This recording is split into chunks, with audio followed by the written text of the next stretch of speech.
زه ته ډیر نږدې علامات وایم.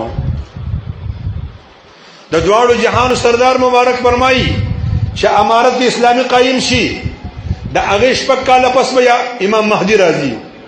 امارت اسلامي قائم شوی په 2022 کې او د 23 شروع کی تاک کال کې به راځي 23 کی 25 کی 27 کی 29 چې په 22 کې قائم شوی دی د 23 په شروع کی 23 24 25 26 27 نا تاک کال حساب کوي دا په 29 راځي. په 2029 کې د امام مهدي د ظهور کال او زه ان شاء الله به وسوق او چې دغه به خطا کېږم نه. د دواړو جهانو سردار مبارک فرمایي چې په هغه وخت کې به د عربو بادشاہ دا د یو زناور په نوم باندې دا غنوم وي دا هغه د وفات نه وروسته به بل یو سړی بادشاہ کېږي.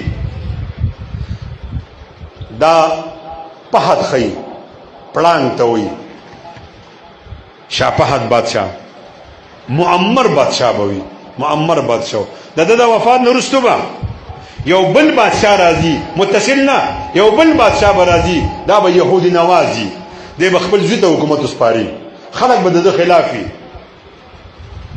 د حج موسم به وي عظیمه جګړه به کېږي.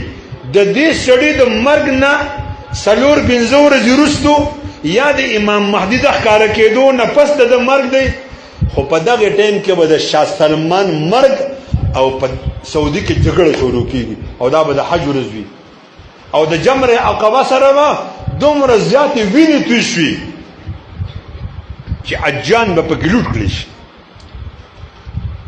دغه ټایم کې به په سعودي حکومت کې یو عظیمه جګړه کېږي چې دا بادشاہ به پکې سر خوري او دغه ټایم کې به د امام مهدي په لاس خلک بیعت کوي.